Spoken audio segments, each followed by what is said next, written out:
Hello and welcome to the Funded Futures podcast. My name is Emily. I'm your host. Today I am joined by Stefan Di Benedetto. He is the founder of SolBevi, which is Australia's newest, most exciting limoncello brand and also the world's first limoncello spritz in a can. Welcome to the podcast. Thank you. Thank you for having me. Good introduction. I tried my best. And your pronunciation was perfect. Honestly, that's my biggest fear every time I interview someone is that I'm going to butcher the surname. So, well, every time I say it on the phone to like a Vic Roads or whatever, it's like, can you actually spell that for me? It's like, yes, D-I space B-E-N. What do you mean by space? Like press the space bar on the keyboard. It's horrible. Oh, no, I've got a Scottish surname, McFarlane, and everybody butchers it, but I actually don't even know how to correctly pronounce my own surname. Where am I putting the emphasis, on which syllable? I feel like Italian surnames are beautiful. At least it's rolling off the tongue. Take that. Thank you. It's nice. It adds to the brand, obviously. It does. It ties well. Actually, someone met me the other day for the first time. They're like, oh, I was expecting like a full Italian accent. Okay. If only. And it's funny because I think when you think of what an Italian person looks like, you don't look super Italian. No, I have northern genes. So mum's from the north, dad's from Sicily. So a lot of people think I'm an Aussie because the Northerns have blonde hair, blue eyes. They typically have height, which I did not get. But yeah, so I've got the best of both worlds, the mountains and the sea. But yeah, didn't get dad's genes at all, just mum's. How funny. Yeah, it's strange. So you must be exhausted. It's been the summer of the Limoncello Spritz. It's been everywhere. Yeah. I mean, did you expect for it to take off so quickly? Look, probably not for it to take off so quickly, but I expected what has happened. I expected to happen, yes. Yeah, definitely. I think when I sort of came up with the concept in 2020, I knew and we could see that the vision for a Limoncello Spritz being the next Aperol Spritz. Yeah, right. 100%. And last summer was a good taste of it. That's probably how we had so much success early on was because people were getting around it. But this summer was just, next level. So how did you come up with the concept originally? Is it something that you grew up drinking? Yeah, spot on. So been making limoncello my whole life. So it is a family recipe that I've tinkered with a little bit. But I've always drunk limoncello. It's my favourite drink. I typically had it straight like most people do.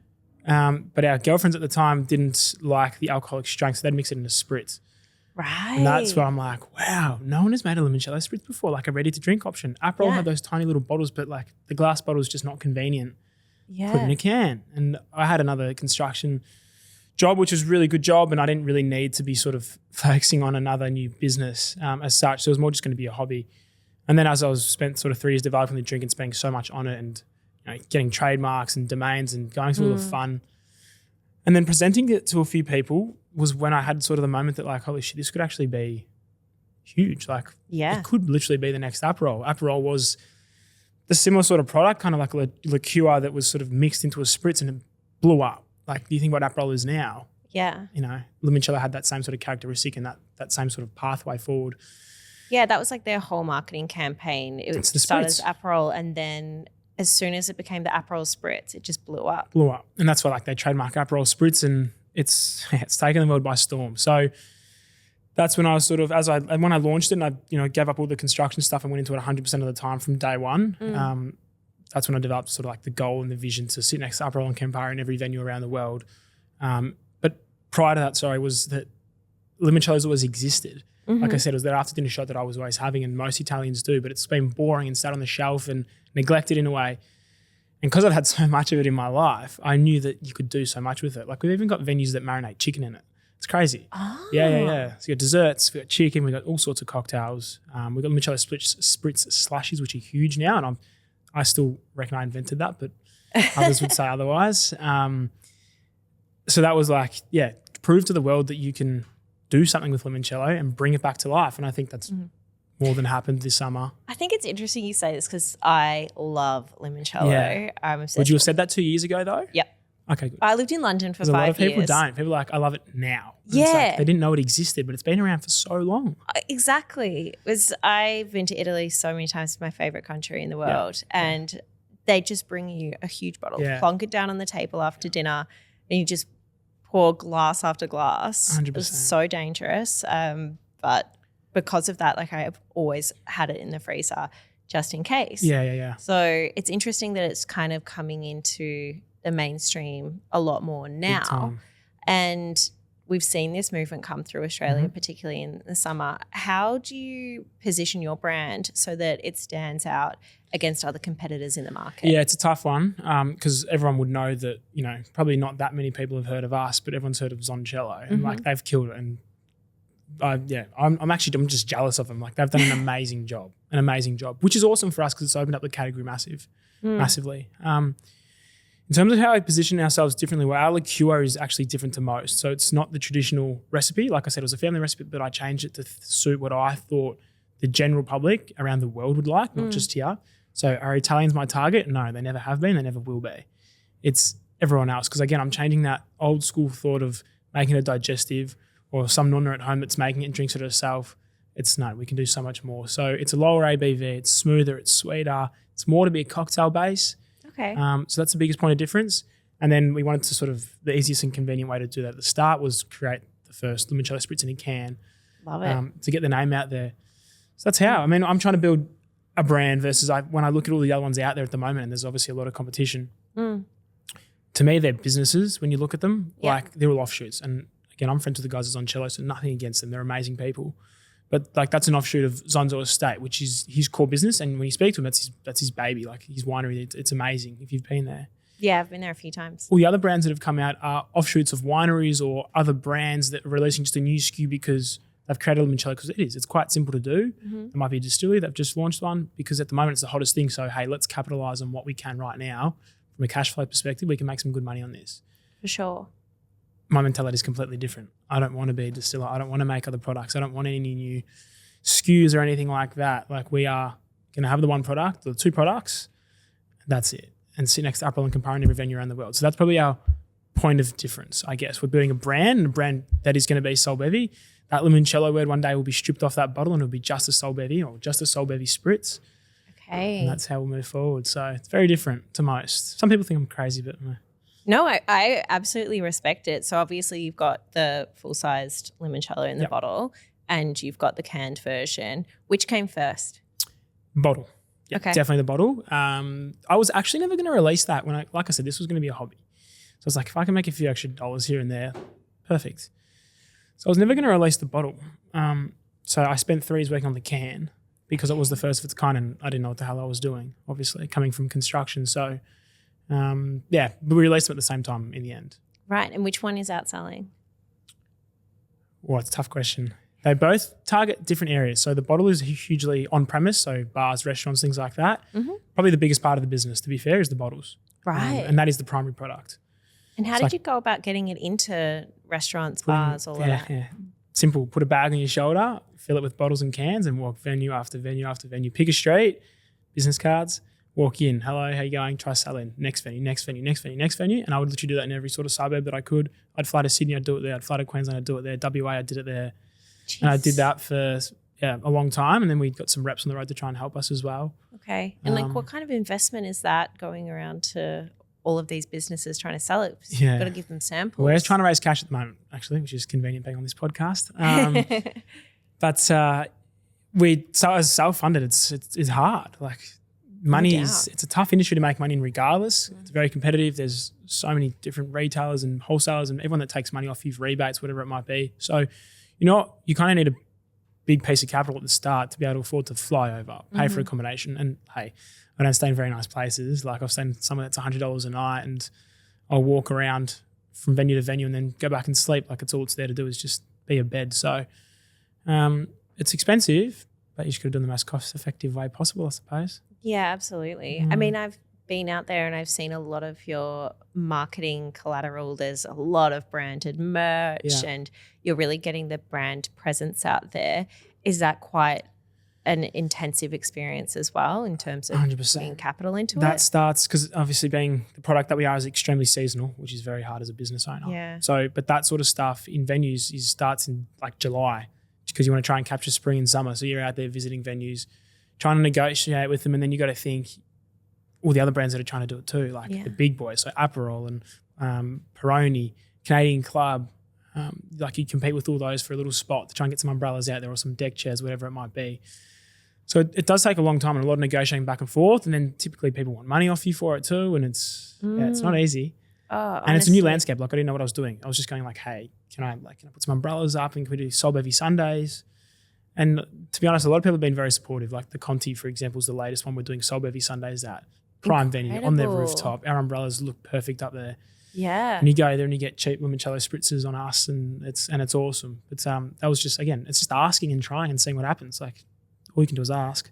Yeah, and then what's the worst that's going to happen? Exactly, They're going to say no. Exactly. Should we try this out then? Yeah, go for it. Go for it. I should have made it cold, sorry. It's fine. I didn't have the fridge in the car. It's not the first time I've had a warm alcoholic beverage, so you're okay.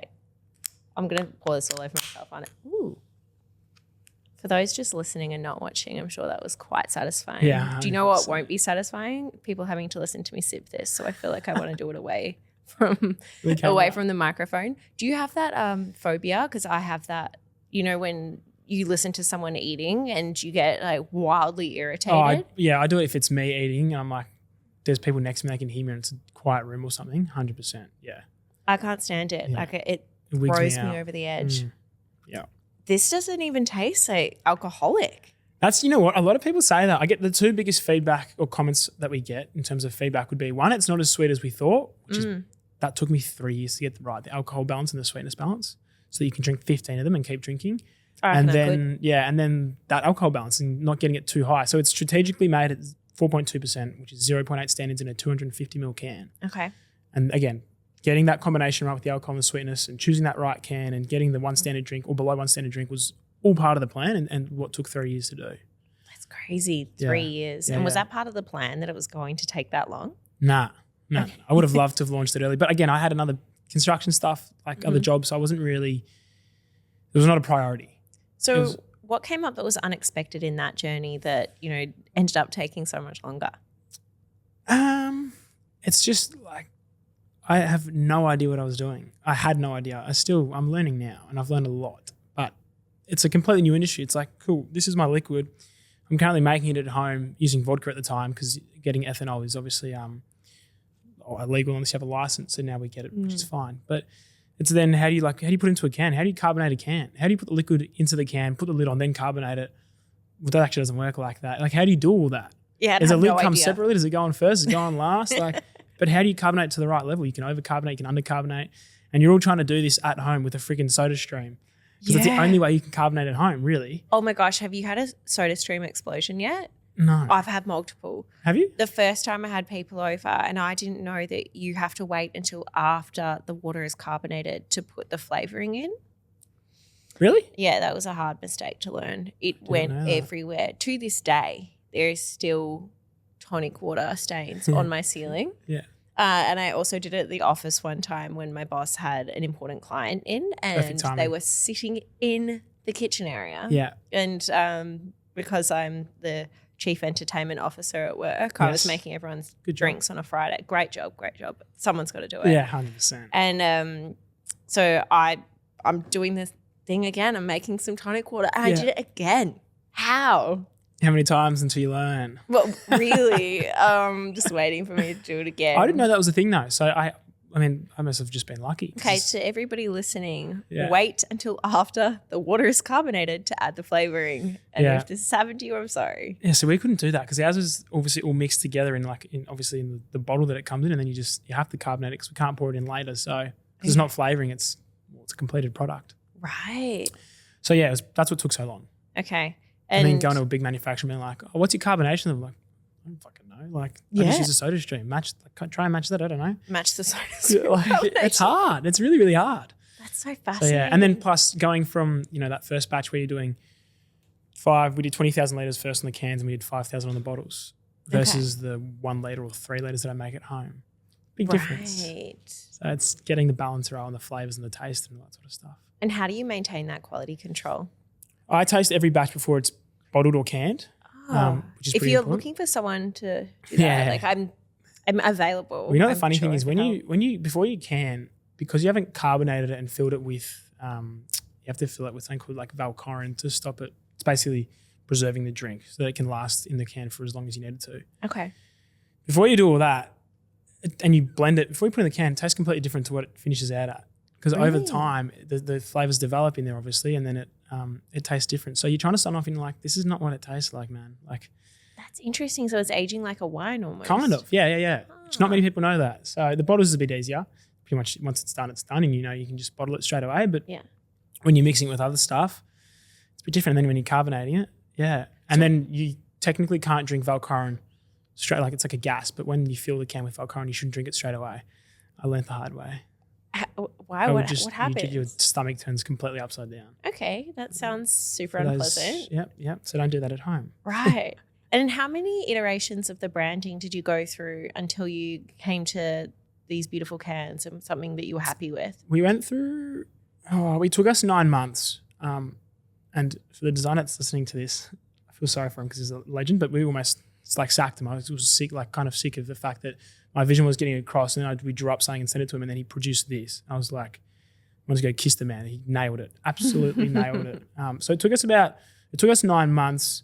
Like the name took us 20 weeks. We did about 450 revisions of the name to try and get it right, because you're trying to tick off domain, trademark around the world, not just Australia. Okay. Instagram, social, TikTok, socials, Facebook. You got to get them all. So what names did you come up with before SolBevi? Well, when we were going to launch and we applied for our trademark, the one we were happy with was Sunday Spritz, probably the most standardized name you could think of. Trademark rejected it, and I was extremely upset because I was sold on the name, like, this is it. The alliteration's nice. Yeah, and this, honestly, it was probably the best thing that ever happened to us. The name, I love the name. So we're putting Italian words together in Italian and try and make something cool, just trying to think outside the box. We put sole, which is sun, and bevi, which is drink. It's not the correct way to say sun drink, but that's what it is. Oh, okay. I love that. Yeah, right. Because it's a summery drink. You're meant to drink it in the sun. And like you said, those feelings and those times you had with your friends and families in Italy drinking limoncello and how much joy you had, that's what we're trying to bring across with the brand.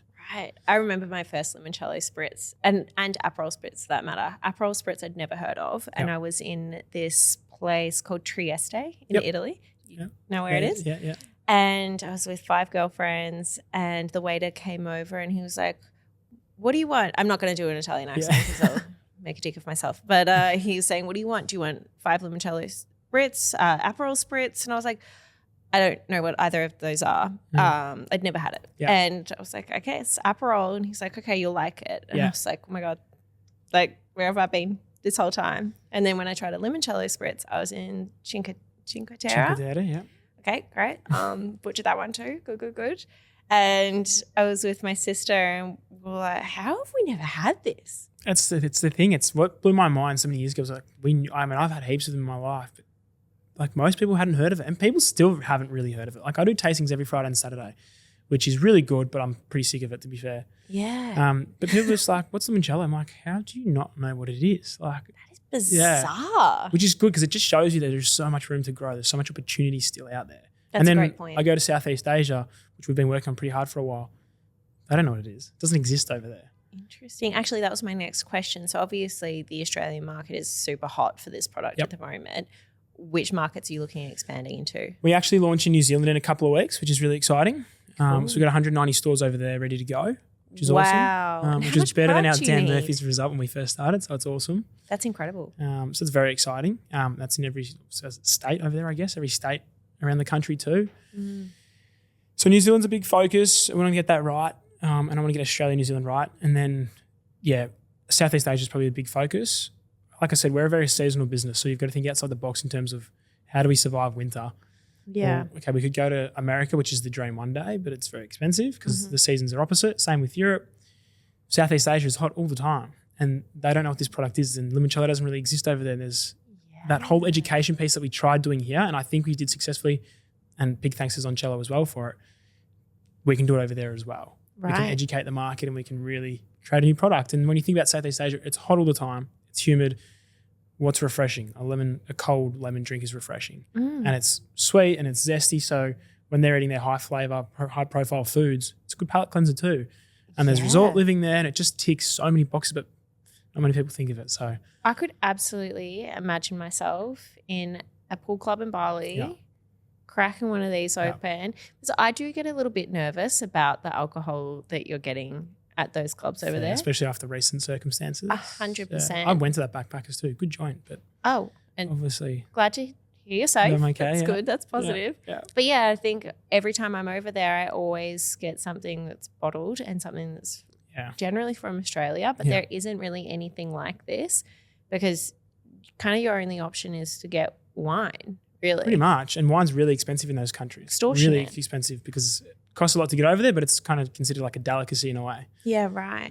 So yeah, a can, simple, easy. The liqueur, same thing. It's in a bottle. They can make cocktails with it. It just works really well. Think about all the pools bars that they have over there. In a can, it's safe because there's no glass. Crack it, drink it. Genius. Sell 50 million of them. It's a goal. So what's the strategy? How do you kind of break into a market like that? Where do you even start? Because it's massive. Kind of like going over there. I mean, I've been over a couple of times and it is kind of selfish because I love traveling. So it's good fun. But no, networking is probably the biggest thing. So just like I said, I knew no one in this industry, but over time I've met people and someone will introduce you to this person. And you just never know where it's going to lead. And so we met some guys that live in Thailand, some Aussie guys that are quite well known in sort of the HoReCa space, which is hotels, restaurants, all that sort of stuff. And I'm just like, I'm going to come over and see you and let you try my products and let me know what you think. And it's just taking opportunities and like people probably think you're an idiot. That's a big waste of money. But if we land the deal that we're currently negotiating, well, it's worth it. And if it's achieving that dream of having that bottle next to Aperol and Campari in every venue around the world, it's worth it. Absolutely. It makes so much sense to be breaking into those markets. So once you do get into New Zealand, Southeast Asia, is it the European market? I reckon European might be last. Doesn't really interest me too much at the moment. If there's one place to go, it's America. That's where dreams are made of, apparently. Just the sheer scale and size of that place is and the popular. It's just wild. Yeah, and they are very supportive, like entrepreneurs and businesses trying to do cool things. We have one competitor now there. It's actually the best-selling product, funnily enough. But like a Limoncello Spritz in the States isn't really a thing. You speak to them over there, and they're just like, "No, Aperol is the thing." Yeah, for sure. So it just shows you, like, again, there's opportunity. Opportunity, but you need a lot of money. Exactly. There's opportunity, I think, if you can see it and you can capture it. Yeah. And obviously everything is capital intensive. Yeah. So in terms of bringing people on board who can help you strategically raise capital and go forward, what are your goals looking forward? Yeah, strategic investors are the way to go, I think, for something like what we're doing, and whether that's someone that has a third-party logistics company that can help with freight and storage, which is a big cost to us, or whether it's an international that has a presence or some form of company in the United States that can help us with a launch over there, or, you know, deep pockets are an amazing thing, but if you can find someone who has deep pockets and can help you in some way, shape or form with your business growth, and it's a win-win. So that's the person that we're trying to find, or the group that we're trying to find. To be honest, crowdfunding has come into my mind many, many times. We might as well talk about it considering the podcast Absolutely.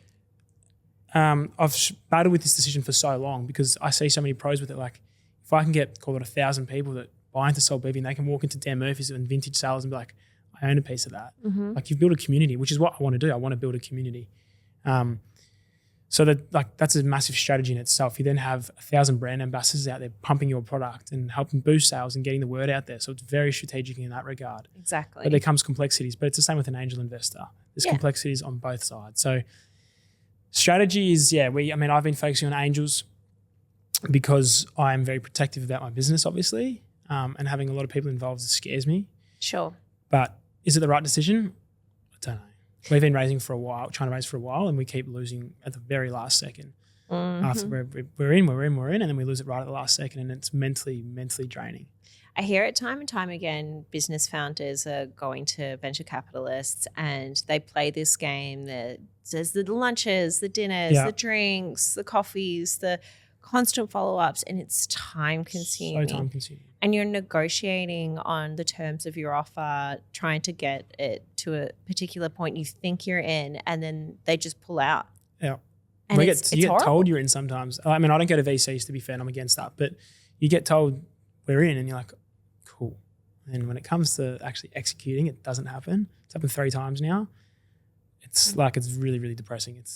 It's a struggle mentally to get back out there and like, now I've got to go, okay, cool. This happened last night. So now I've got to go back out there and be like, cool, I've got to do it all over again. I've got to go meet with people. I've got to send out 50 million emails and try and snag a few people. And then I've got to go meet them in person. And I only do business with people that I meet in person. So I'll fly to Sydney, for example, and I'll meet them. So it's costly, it's time consuming. And, we're in the peak of our summer and this is peak time for us. There's so many aspects of the business that I need to be focusing on. Raising money is not something that I want to focus on, but you need to. I think this is why something like crowdfunding would be unbelievable for SolBevi. It's a consumer-based business. Potential investors have the opportunity to go out, try it for themselves, see it in market, see if they like it before they invest. They've got the opportunity to talk to you. It's a quicker process. Yes, you have a lot more investors, but as you said, you get those ambassadors 100%. Who are going to go purchase it. They're going to have it with their friends. They're going to introduce them to it because if it goes well. And word of mouth is a beautiful thing. 100%. Yeah, I know. There's it's a tough decision. And it might be saying, we're obviously talking with you guys at the moment. So it might be something we pursue, but it's stressful, man. Trying to make it, it's not a small thing. Like trying to raise a lot of money and hope that it's going to benefit your business. And if you get it wrong, it can obviously have a detrimental impact to your business. So absolutely. Yeah. So what do you think have been your biggest takeaways from trying to raise capital? Ooh, don't get your hopes up. Probably the biggest. It requires a lot of time, I think, is probably the biggest thing. But, you've got to put in a lot of effort and you've got to be realistic about, the valuation of your business and everything. But you've also got to stand by your guns, I think. You get offers thrown at me and I'm like, it's actually insulting what you're proposing. Like I know the value of my business and I'm obviously biased. It's my baby. But look at X, Y, and Z. Like I think we've got enough runs on the board to prove to people that we are actually worth this much. We've got New Zealand, we've got overseas, people in New York asking us to come over there. Like there's so many things that are there. So you've just got to stick by it and be like, you know what? My business is actually worth this much. If you want to take the piss and offer something that's a bit insulting, well, then you're not the right person for me. Yeah, absolutely. So it's backing yourself, I suppose, and believing in yourself and believing in the goal. Like my vision, I know what my vision is and I know what I need to do to get there.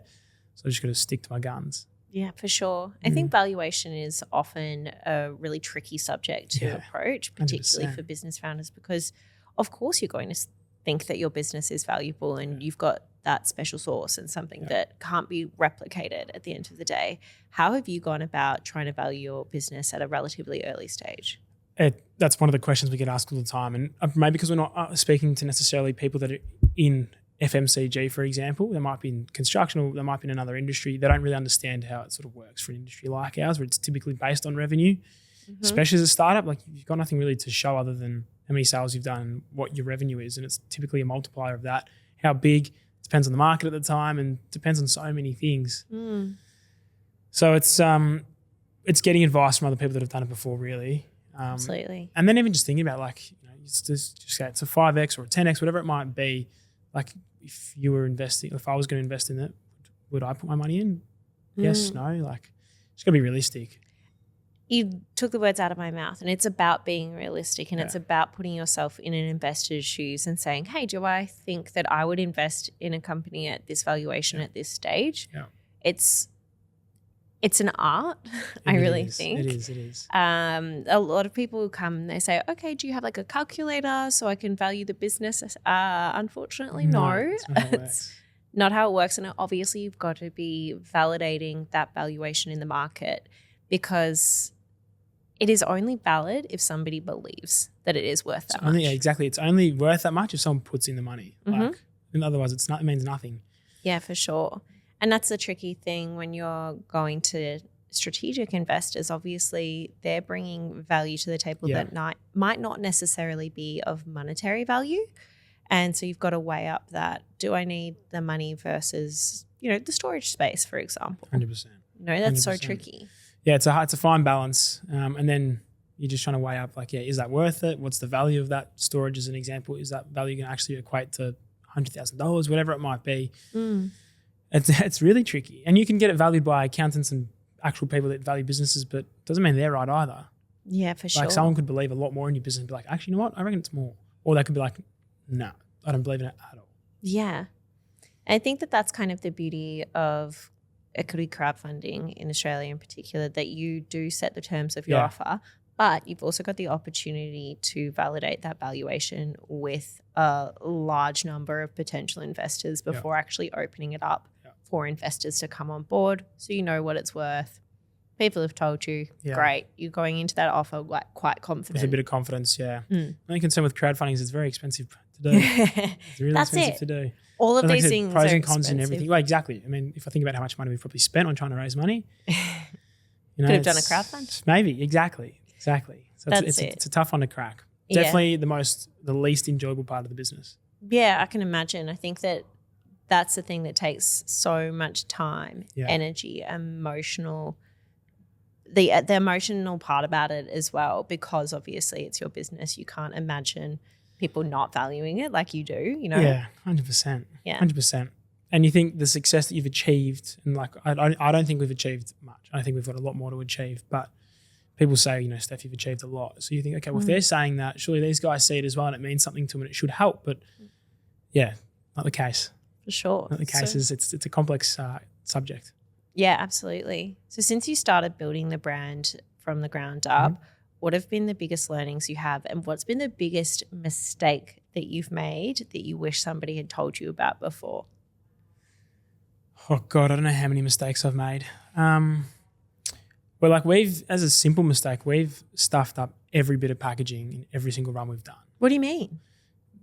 I could point it out. You know, we can look at these cans as a prime example. Show me. So these cans got made for Qantas. Okay. Which is obviously a pretty big deal. Don't want to stuff it up. One of my dream contracts, well, actually was the dream contract. If you look at it, you probably don't think there's anything wrong with it, but the lady's skin color is actually the yellow of the ring, the pool ring, dotted with the aluminium can coming through, because we're limited on the amount of colors we can use, because the pregnancy warning takes 3 colors, white, black, red. Wow. So it means we've got 3 colors to work with, and we have more things that people don't think about. So those cans were stuffed. I almost cried when they came on the line and I saw them and I have 80,000 sitting there. I was freaking out. I didn't know what to do, but I committed to 80,000 cans, so it is what it is. Then the labels on the bottle we've stuffed up multiple times, like because they've come on a single roll, you can have them on a double roll, and the machine's got to be able to suit it. And there's just so many complexities. So the packaging was a big one. We lost a lot of money on packaging at the time. Right. We're almost there, I think, on the next one. I think we've got it right. But biggest learning would be, I think, just probably from a mental perspective, just being like, tomorrow's another day. So if I have a really bad day like I had last night, it's like we put it aside and you're like, the world's come to an end, but I just like, you know what, tomorrow's another day. And then you go to sleep. If you sleep, then you wake up the next day and it's a new day, and then everything's reset and you just go again. So it's probably the biggest thing that I've learned is probably myself teaching me that just having the resilience and being like, tomorrow's another day, get up and do it again, and stop being a baby. Like, do it, just fix it. I think that's it. You've got to have that positivity, because a lot of founders I've worked with in the past, they'll get downtrodden and they say, the results aren't what I want them to be. People aren't reacting to it the way that I want them to. And I say, if I can feel your negative energy, an investor's going to feel your negative energy. 100%. And they're not going to want to invest, because at the end of the day, an investor isn't just investing in a brand or a product or a service. They're investing in the founder and the team behind it. And they 100%. Need to trust that founder is resilient and can take any setbacks, learn from them, grow, and keep that business propelling forward. Yeah. I think that's what I'm fortunate that actually every single investor that we've spoken to is just like, I'm investing in you and we love you because of your sort of drive and your passion. And it's what they're like. You've got a few runs on the boards, we've got a few sales, but there's no sort of like history. It's a big risk for them. So they are literally investing in me and banking on me delivering on what I'm saying I'm going to do, which is a hard thing to do, because you're trying to forecast, I'm going to do this, this, and this, but anything can happen. Totally. It's speculative. And you're just throwing something like a dart at a dartboard and hoping to get on the best number. This could blow up tomorrow and it could be the biggest thing in the world, or it could not. You just don't know. 100%. I've always found financial forecasting to be really interesting, because we have a lot of founders say, what do you mean I'm not allowed to show financial forecasts in my offer document? We say, because it is so unbelievably speculative 100%. For an early stage company. Sure. And if you are talking to a relatively uneducated investor, they're not going to understand that forecast isn't really based off anything meaningful. Yeah, what drives that forecast? You just saying, oh, I reckon I'll get into this many stores and I reckon this many people will buy it, which equals this number. No. 100%. You don't know. So interestingly as well, going back to the valuation discussion, I've had people come to me and they say, I've used the Berkus method. The Berkus method is essentially looking at financial forecasts and basing your valuation off of that. I'm like, you're mad. That's what maybe you could throw any number out there. I could say we're going to do 10 mil next year. 100%. And how are you going to build trust with an investor audience if you're just throwing what happens when you around a don't number? hit it? Exactly. How bad does that look, and what then faith do they have in you? And 100%. you got to be realistic. The thing that scares me the most about raising money is not delivering on what I'm saying I'm going to do. And it's like I work pretty hard to make sure that I achieve those numbers. But like I said, anything could happen. It could just be a bad week, or it could be that a new competitor come out, or even as simple as a TikTok these days comes out and it blows up another brand and people forget about you. Like, you just don't know. I don't have TikTok because I'm 34. Really? So, yeah. Well, I don't use TikTok, but the business has one, and it's a hard thing to crack. I hate TikTok. I just feel like I'm too old, number one. And then also number two, I know what I'm like. I know I would just sit there and just scroll and scroll and scroll. It claims a lot of people. Yeah, I can't download it. It's just I'm not really a social media fan. I'm active on it because I need to be active on it. But if I had my choice, I wouldn't be. Yeah. And how is it going on TikTok? What have you guys learned TikTok from that? sucks. We suck on TikTok. Just going to put it out there. So if you want to follow us on TikTok, please follow us on TikTok. Instagram's pretty good. That's going okay. We're, I think, like six now after what are we now, 15 months? 18 months? So that's getting there. Getting really good engagement and growing actually quite quickly at the moment, which is nice. Right. But there's a lot of effort that goes into it and a lot of time. And now there's money going into it as well in terms of shooting the right content and creating that brand feel. Because before it was just me on camera. And yeah, people do love that founder story and that sort of interaction and hearing the behind the scenes stuff. But if I tie that with the brand for too long, is it going to be a brand or is it going to be the Stefan show? So now we're separating them and we're doing nice curated content, which is relevant and getting really good engagement. But then on the background, I've opened up my private Instagram account to public. Terrifying. It's very terrifying. I have to delete all my old photos. Sad. Yeah. End of an era. Yeah, it literally. But that way I can try and establish that sort of founder-led behind-the-scenes personal brand stuff and keep it separate to SolBevi, but it's obviously linked because it's about me building SolBevi. For sure. And what's the growth strategy that you're kind of going with at the moment from a personal and a brand perspective? It's a tough question to answer. Just make as much content as humanly possible and get it out there. For something like TikTok, that is literally the strategy. It's just, like you hear people say, it's just consistency. It's trying to find the right thing, obviously, but it's consistency. And you never know what's going to work on TikTok. One day I had a random guy that I just stopped in the street and said, hey, we're like doing SolBevi Sundays. Would you like to try a drink? He's like, yeah. And he necked it on the spot and just gave me the glass and walked off. And that obviously blew up. But like, I didn't know that was going to happen. And then there's videos that I think are going to do really well and they do shockingly. Bizarre. So yeah, I think our strategy is just keep producing nice curated brand content, like really just bring out the brand and the lifestyle what they're trying to do with our product. In the SolBevi page and Instagram this is now. And my personal is trying to just really show people what it's like to build a brand. Like I just had a wild weekend where I didn't sleep much over the weekend because I was working so much. And I captured sort of every single moment of that. And you get all these messages being like, what is wrong with you? Like, why you need a break? But that's what I want to show people because that's what it's like to build this brand and everything that goes into it happens there. It's a huge hustle. I think that a lot of people will start a business and they don't realize the commitment, time and energy that it takes to go into it. Were you kind of under any misconceptions about 100%. that? I was so naive about this industry. Not like I've always been a hard worker. I've always worked 6 days a week type thing, even in my construction days. And to be honest, that probably trained me up to do that. I was always very driven by being successful. So I was fortunate enough to work hard and earn good money and buy a house and do that. That was like my drive back then. But I was so naive about how this industry worked and how hard it was that if I knew now, I probably wouldn't have done it, to be fair. Really? Yeah, which is a huge comment. But I probably wouldn't have because it is that fucking hard. It is so hard. So I'm glad that I was so naive because it's the best thing I've ever done in my life. Like I'm so glad that it happened. I'm so glad that I didn't know how hard it was because it's the best thing that's ever happened to me. I've met amazing people. I've had an amazing time. Like I'm happy every day with it, although I get obviously some very down days. It's like an emotional roller coaster. That naivety is what helps let the business go. I think off, I suppose. Business founders are absolutely insane. Yeah, and it is. Someone's like to me, you have to be crazy doing what you're doing. I'm like, I am. Yeah, like 100%. You do. Like it's sad though, because you neglect like your family, your girlfriends, your boyfriends, whoever it might be. You neglect all these people just because you're trying to selfishly do something. Yeah. And it is a very selfish pursuit at the end of the day.